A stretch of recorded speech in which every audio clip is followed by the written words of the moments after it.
남편을 떠나보낸 어떤 부인이 보험사 직원과 언성을 높이고 있습니다. 아니, 남편이 죽은 지가 언젠데 아직도 보험금을 주지 않는 거예요. 보험사 직원이 약관을 내밀면서 알기 쉽게 설명을 합니다. 그건 남편분이 가입하신 보험이 생명보험이 아니고 화재보험이라서 그렇습니다. 그랬더니 그 부인이 더 언성을 높입니다. 아니, 그러니까 내가 남편을 화장한 거 아니에요.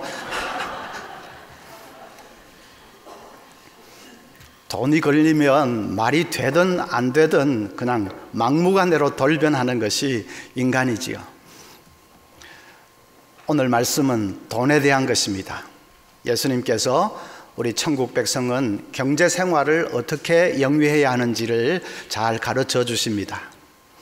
먼저 13절을 보면 집 하인이 두 주인을 섬길 수 없나니 혹 이를 미워하고 저를 사랑하거나 혹 이를 중히 여기고 저를 경히 여길 것임이니라. 너희는 하나님과 재물을 겸하여 섬길 수 없느니라 했습니다. 돈을 신으로 섬겨서는 안 된다는 말씀이지요. 돈의 신을 맘몬이라고 하지요. 맘몬을 섬겨서는 안 된다는 것입니다. 왜냐하면 맘몬이 우리에게 행복을 안겨주는 것이 아니라 인생의 참 행복은 하나님께로부터 오는 것이기 때문입니다. 맘몬이 우리의 미래를 지켜줄 수 있는 것이 아니고 우리의 미래는 전적으로 하나님의 손에 달려있는 것이기 때문에 그래서 맘몬을 섬겨서는 안 된다고 하십니다. 오늘 예수님은 우리 천국 백성은 맘몬의 종이 아니라 하나님의 청지기로 살아야 된다고 말씀하십니다. 돈의 노예로 살 것이 아니라 돈은 하나님께서 내게 맡겨주신 하나의 도구이기 때문에 그걸 잘 관리하고 사용하는 그런 청지기가 되어야 된다, 그렇게 말씀하십니다.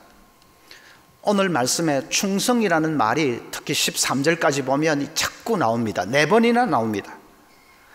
청지기 된 이 사명을 충성스럽게 감당할 수 있어야 된다 하는 말씀이죠. 충성된 청지기는 그러면 경제 생활을 어떻게 해야 되는가 한번 생각을 해보겠습니다. 먼저 돈을 벌 때 바르게 벌어야 합니다. 이 청지기는 돈을 버는 것부터 세상 사람들하고는 좀 다릅니다. 바르게 버는 것이 중요합니다. 바르게 번다는 것은 여러 가지가 포함이 되어 있는데 우선에 정당한 노력을 통해서 돈을 벌어야 합니다. 무슨 아파트 투기나 땅 투기, 무슨 부동산 투기는 안 된다는 것이죠. 복권이나 경마 이런 사행성 산업도 안 됩니다. 몇 년 전에 캐나다 동부에 사는 어떤 아가씨가 로또 대박을 맞았습니다. 우리 돈으로 약 100억에 당첨이 됐습니다. 그 아가씨가 써놓은 숫자는 3, 6, 12, 14, 33, 40이었다고 합니다. 그 숫자를 아무렇게나 써놓은 것이 아니고 이 아가씨는 캐토릭 신자인데 그래서 3은 삼위일체를 생각해서 썼고 6은 6일 동안 천지 창조하신 거 생각해서 썼고 12는 12제자, 14는 십자가의 길에 있는 14곳 그 묵상처, 33은 예수님 생애 33년, 40은 광야 40일간 금식기도, 그걸 생각하면서 이렇게 쭉 썼는데 그게 기가 막히게 100억에 당첨이 된 것입니다. 야, 하나님이 그 믿음을 보시고 축복하셨구나 그러시면 안 됩니다. 그런 것을 축복이라고 하면 안 됩니다. 교인들 중에도 의외로 복권을 사는 사람들이 종종 있는 것 같습니다. 어떤 분은 당첨되면 11조 하면 되잖아요. 11조가 아니라 10분의 9를 바쳐도 그것은 하나님 기뻐하시지 않습니다. 당첨되면 건축원금 하려고요. 그런 식으로 건축원금 안 해도 하나님이 필요하면 예배당 지어주십니다. 청지기는 정당한 노력의 대가로 부를 추구해야지 무슨 요행이나 투기나 이런 것을 바라면 안 됩니다. 온 사회가 그렇게 되면 어떻게 되겠습니까? 또 정직한 방법으로 부를 추구해야 됩니다. 잠언 11장 1절에 속이는 저울은 여호와께서 미워하시나 공평한 추는 그가 기뻐하시느니라 했습니다. 장사가 저울을 속이고 물건을 속이고, 회사가 무슨 과대 광고, 무슨 허위 광고로 소비자들을 우롱하고 그러면 안 된다는 것이죠. 기업이 정당한 경쟁을 하지 않고 독점이나 담합을 통해서 부당한 이익을 챙기는 것도 안 됩니다. 중요한 고객의 정보를 빼돌려서 그것을 이용해서 돈을 버는 것도 정직한 방법이 아닙니다. 또 다른 사람들의 유익을 추구하는 그런 부를 추구해야 됩니다. 돈을 버는 과정을 통해서 다른 이웃이나 이 사회 공동체에 유익을 끼칠 수 있어야 한다 하는 말입니다. 자본주의 사회에서 어떻게 그런 것까지 다 생각하면서 돈을 벌 수 있나? 그냥 남에게 피해만 안 끼치면 되는 거 아니냐? 그렇게 생각하실 수 있는데 그건 세상적인 사고고, 청지기는 달라야 됩니다. 내가 돈을 버는 과정을 통해서 이웃과 이 사회에 유익을 끼칠 수 있어야 됩니다. 그런 의미에서 크리스찬이 주식을 하는 것은 가능합니다. 왜냐하면 주식 투자를 통해서 이 자본이 기업으로 흘러 들어가면, 그러면 기업이 생산 활동을 잘 할 수 있고, 그러면 경제가 활성화되고 일자리가 늘어나고 하니까 그것은 좋은 일입니다. 물론 주식에 미쳐가지고 그냥 밤낮 객장에 들어앉아서 투기하듯이 그렇게 하면 안 되지만, 건전하게 적당하게 할 수만 있다면 주식을 부정적으로 볼 필요는 없습니다. 주식 투자를 할 때에 세상 사람들은 수익률이 얼마나 될까, 리스크는 없을까, 그런 것만 고려하지만 청지기는 거기다가 한 가지 더를 고려해야 됩니다. 이 투자의 결과가 이웃과 사회에 얼마나 유익이 될 수 있을까, 그걸 생각해야 됩니다. 예를 들어서 어떤 기업에 내가 투자를 할까 할 때에 선택의 기준이 무엇입니까? 노사관계가 모범적이고, 그리고 사회에 봉사하려는 마인드가 있고, 환경 문제에 대해서 책임의식이 있고, 그런 좋은 기업을 골라서 투자를 해야 됩니다. 말하자면 윤리적 투자를 하는 것입니다. 그런 윤리적 투자의 규모가 점점 커지고 그것이 활발해지면, 그러면 건강한 기업은 자본을 많이 얻을 수 있으니까 더 활발하게 이렇게 일어날 것이고, 악덕 기업들은 사람들이 투자를 안 해주면 자연히 자본이 딸려서 도태될 것입니다. 그러면 이 사회가 점점 아주 투명해지고 또 신뢰도도 높아지고 서로를 배려하는 살기 좋은 그런 사회가 될 것입니다. 청지기는 돈을 많이 버는 것보다도 바르게 버는 것이 더 중요합니다. 돈을 버는 과정을 통해서도 하나님의 정의를 구현할 수 있어야 됩니다. 그래서 어떻게 하는 것이 바르게 버는 것이라고 했습니까? 정당한 노력을 통해서, 또 정직한 방법으로, 또 돈을 버는 과정을 통해서 이웃과 사회를 유익하게 할 수 있는 방법으로, 그렇게 우리가 이 돈벌이를 추구해야 됩니다. 두 번째로는 돈을 쓸 때 지혜롭게 써야 합니다. 오늘 비유 보십시오. 어떤 주인에게 재산을 관리하는 청지기가 한 명 있었는데, 이 청지기가 주인의 재산을 마음대로 낭비한다는 소문이 주인에게 들렸습니다. 주인이 화가 나서 당장에 해고를 시켜버리려고 하는데 청지기가 그 낌새를 알아챘습니다. 아유, 큰일 났구나, 어떻게 해야 될까 하다가 주인에게 빚진 사람들을 다 불러 모았습니다. 그리고는 당신은 얼마나 빚졌어? 기름 100마리입니다. 아, 그러면 빨리 여기 차용증에 50이라고 그냥 써요. 당신은 나는 밀 100석 빚졌습니다. 그러면 빨리 80이라고 써요. 전부 그렇게 해주었다는 것입니다. 그러면서 이면 계약을 맺었겠지요. 내가 이렇게 선처를 해주었으니까 내가 해고당하면 나를 좀 잘 봐줘야 돼요. 당신 사정을 내가 봐줬으니까 내가 해고당할 때도 나를 괄세하면 안 돼. 그렇게 서로 이 인간 관계를 그런 식으로 맺은 것입니다. 그걸 알고는 주인이 청지기가 그렇게 했다는 것을 주인이 다 알고는 주인이 그 청지기를 칭찬을 했다고 합니다. 청지기가 한 짓이 옳아서 칭찬을 한 것이 아니라 그런 식으로 친구를 사귀었다는 것에 대해서 칭찬을 한 것입니다. 청지기가 자기가 이제 해고당하는 것을 알고는 그냥 도망을 치든지 주인의 재산을 가지고 잠적을 하든지 다른 식으로도 할 수 있지 않습니까?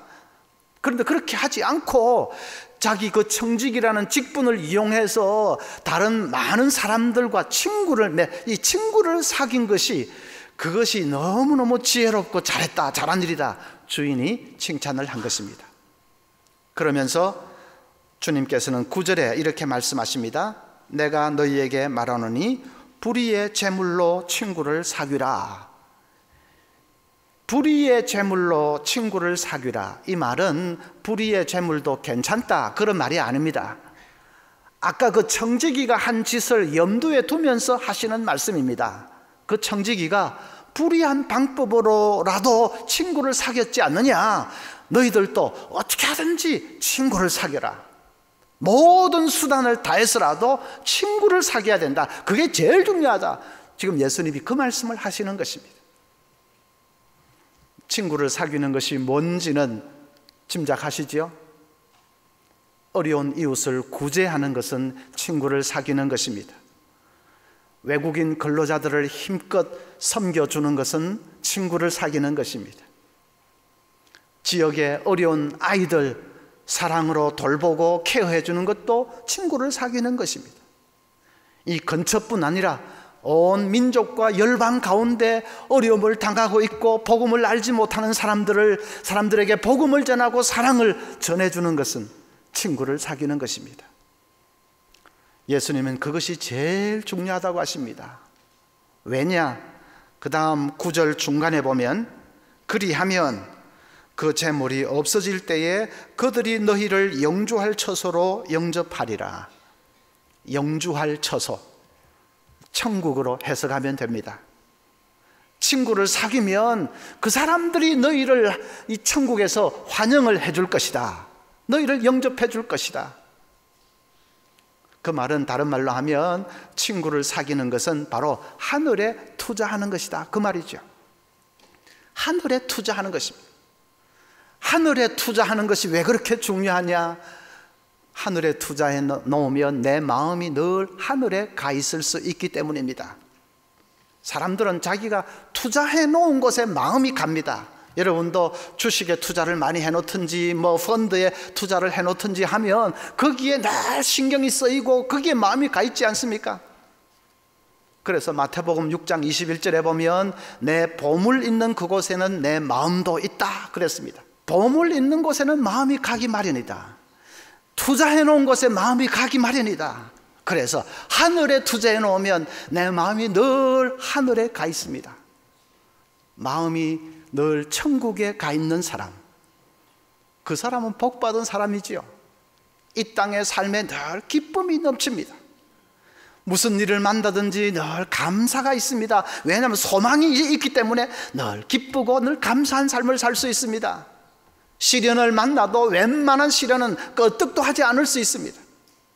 죽음이 닥쳐도 두려워하지 않습니다. 그래서 마음이 하늘에 가 있는 그 사람은 얼마나 복된 사람인지, 마음이 하늘에 가 있기 위해서는 하늘에 투자하면 되는 것이고, 하늘에 투자한다는 것은 바로 친구를 사귀는 것이 그것이고, 그러니까 친구 사귀는 것이 중요하다고 예수님 말씀하십니다. 월급을 받으면 이 하늘에 투자할 몫으로 아예 좀 따로 떼놓으십시오.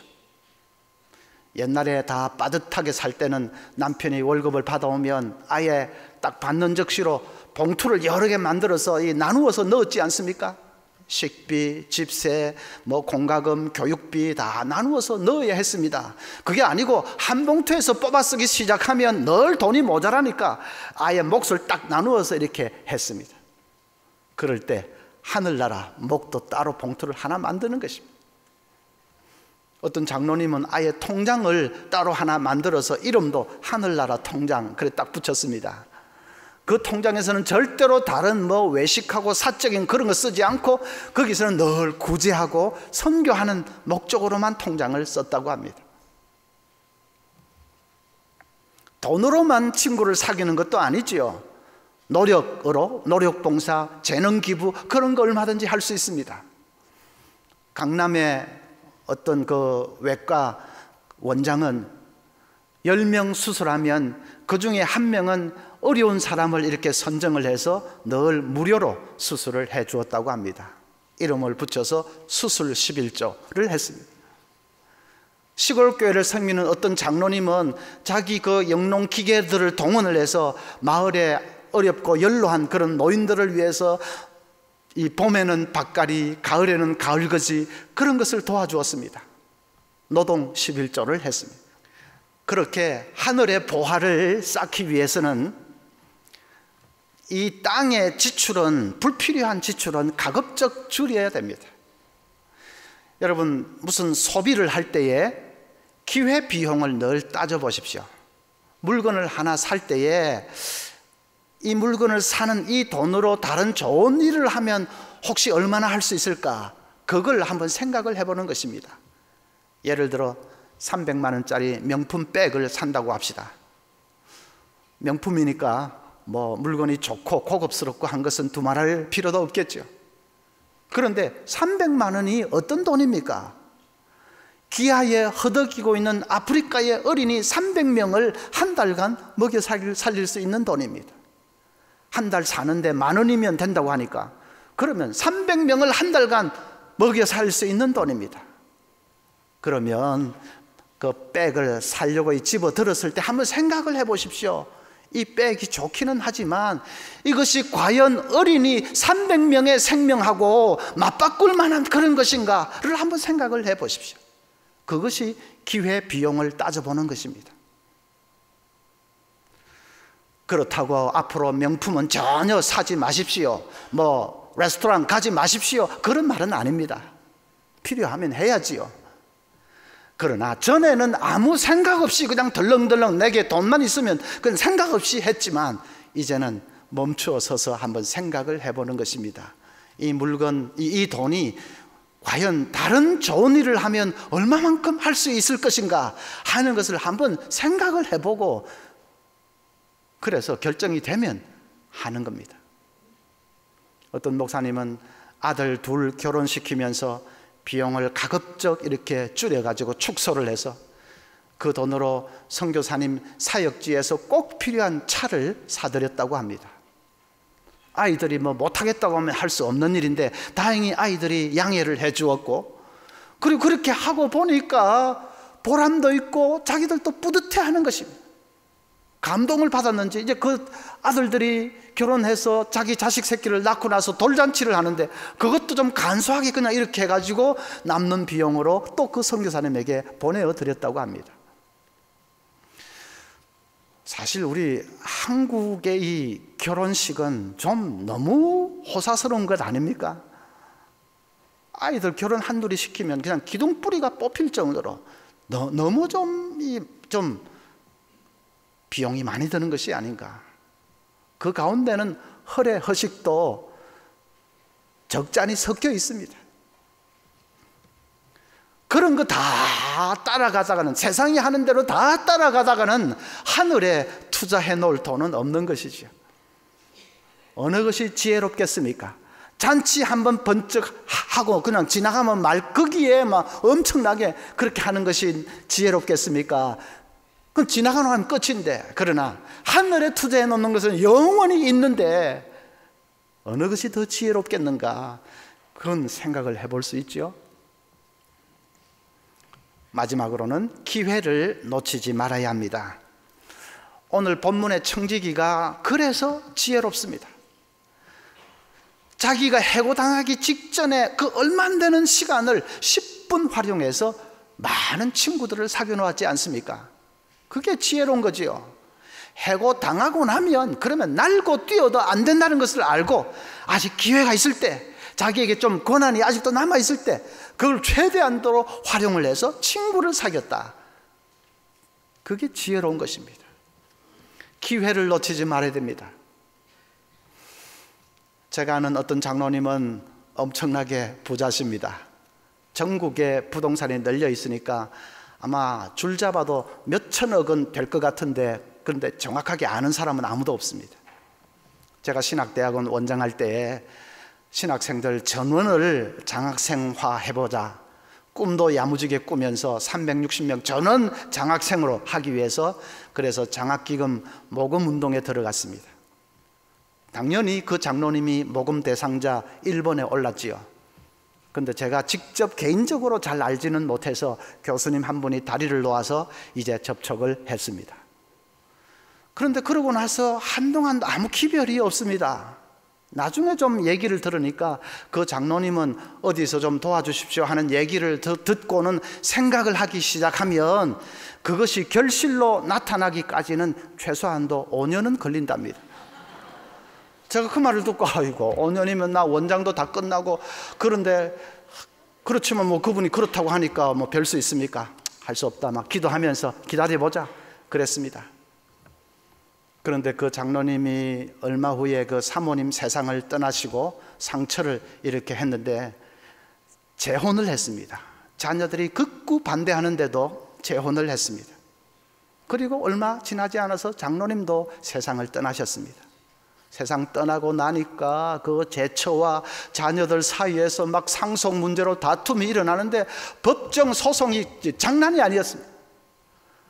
그 와중에서 그 많던 재산 다 어디로 막 허지부지 다 그냥 없어져 버렸습니다. 물론 뭐 다 뭐 이렇게 집어갔겠지만은 하여튼 다 그냥 그렇게 끝나고 말았습니다. 얼마나 안타까운지요. 그분한테는 그 조금 도와주는 그 일도 아닌데 조금만 신경을 썼더라면 가난한 신학생들 아무 걱정 없이 3년 동안 공부하고 좋은 목회자 되고, 그러면 그 장로님은 정말 한국 교회사에 길이 이름이 남을 수 있는데 그것보다 하늘에서 상급이 또 얼마나 크겠습니까? 안타까웠습니다. 그 장로님이 다른 면으로 좋은 일 많이 하셨습니다. 살아생전에 좋은 일 많이 하셨습니다. 그러나 마지막에는 기회를 놓치셨습니다. 참 안타까운 것이죠. 뭐 장학 생활을 못해서 안타까운 것이 아니라 그 본인에게 그런 축복의 기회를 본인이 놓쳐버린 것이 안타까운 일입니다. 여러분, 기회는 지나갑니다. 이 땅의 삶은 잠시 지나가는 것입니다. 기회 있을 때에 하늘의 보화를 쌓는 일을 열심히 해야 됩니다. 다음에 하지. 그건 사탄이 전형적으로 사용하는 수법 아닙니까? 다음은 없습니다. 기회 있을 때, 아직도 주인이 내게 그 좀 뭐 맡겨주실 때, 아직도 권한이 있을 때 기회를 놓치지 말고 할 수 있어야 됩니다. 그러면 그런 충성된 청지기에게는 하나님께서 더 많은 것을 맡기셔서 더 큰 일, 하나님 나라에 더 놀라운 일을 하게 하실 것입니다. 우리 모두가 지혜롭고 충성스러운 청지기가 되어서 우리 남은 생이 하나님의 기쁨이 되는 그런 생이 될 수 있기를 바랍니다.